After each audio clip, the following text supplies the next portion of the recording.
প্রতিদিনের রসনা বিলাসে আস্থার সবচেয়ে বড় নাম হচ্ছে লবণ।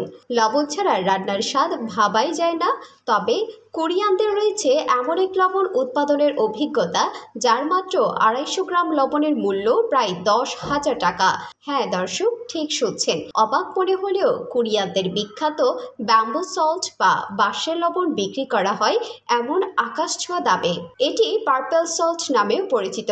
এই লবণকে বিশ্বের সবচেয়ে দামি লবণ বলা হয়। কিন্তু এই ব্যাম্বু সল্টের দাম এত বেশি। কোরিয়ানদের ব্যাম্বু সল্টের মূল্য বেশি হওয়ার পেছনে প্রধান কারণ হচ্ছে এটি তৈরির প্রক্রিয়া। সাধারণ লবণ সমুদ্রের নোনা পানি বাষ্পীভূত করে তৈরি করা হয়, তবে ব্যাম্বু সল্ট তৈরির প্রক্রিয়া এত সহজ নয়। এই লবণ তৈরির জন্য প্রথমে দক্ষিণ কোরিয়ার পশ্চিম উপকূলীয় সমুদ্র থেকে সাধারণ সাদা লবণ সংগ্রহ করা হয়। এই লবণ প্রক্রিয়ার কাজে ব্যবহারে বাঁশের প্রয়োজন পড়ে, তাই এই লবণ উৎপাদনে প্রচুর বাঁশের দরকার হয়।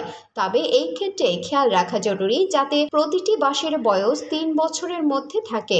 এই ধরনের বাঁশগুলো লবণ উৎপাদনের জন্য উপযুক্ত। এরপর বাঁশগুলো কারখানায় এনে ছোট ছোট খণ্ড করে এমনভাবে কাটা হয় যাতে এক প্রান্ত খোলা আর অন্য প্রান্ত বন্ধ থাকে। সমুদ্র থেকে সংগৃহীত লবণ বাঁশের টুকরার খোলা প্রান্ত দিয়ে ঢোকানো হয় এবং অন্য প্রান্তটি এক ধরনের মাটি দিয়ে বন্ধ করে দেওয়া হয়। পরে লবণ ভরা বাঁশের টুকরোগুলো বিশাল বড় একটি চুলায় 1400 থেকে 1800 ডিগ্রি ফারেনহাইটে তাপমাত্রায় প্রায় 12 থেকে 14 ঘন্টা ধরে পোড়ানো হয়। দীর্ঘ সময় আগুনে পোড়ার কারণে বাঁশের টুকরোগুলি পুড়ে ছাই হয়ে যায়। এভাবে দীর্ঘ সময় ধরে লবণ পোড়ানোর কারণে লবণ সম্পূর্ণ গলে যেয়ে বাঁশের মধ্যে একটা সাঁচে পরিণত হয়। সাঁচে পরিণত থাকা অবস্থায় এই লবণ পাথরের আকৃতি হয়ে থাকে। সেই পাথরে ভেঙে গুঁড়ো করে পরবর্তীতে ব্যাম্বু সল্ট তৈরি করা হয়। এ সময় কোনো প্রকার মেশিনের ব্যবহার ছাড়া সম্পূর্ণ হাতে এই পুরো প্রক্রিয়া সম্পন্ন করা হয়। এই লবণ তৈরির প্রক্রিয়া সম্পন্ন করতে সময় লেগে যায় প্রায় 1 থেকে 1.5 মাস। মূলত